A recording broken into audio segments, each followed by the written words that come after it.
Archegos, there's a name that's been in the news again this week.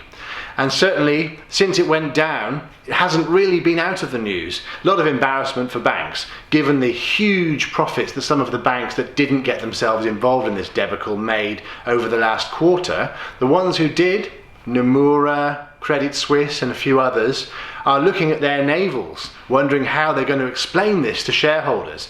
Archegos actually means in Greek, one who leads the way. But that's an oxymoron if ever there was one. It led the way completely down, and the banks trusted Bill Huang, who's been in trouble in China in 2012 for insider dealing.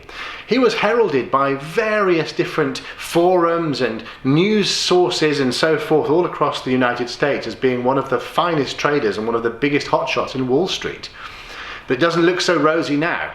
Why is it really relevant? Because most of the underlying assets that were involved in that were huge positions on CFDs and on swaps, which are, generally speaking, popular among retail traders.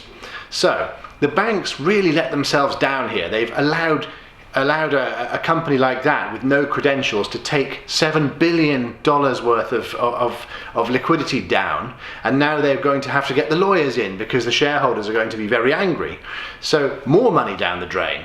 Whereas the banks over the last 10 years have curtailed counterparty credit to good quality, well risk managed CFD and Forex companies all over the world. Where's the sense in that?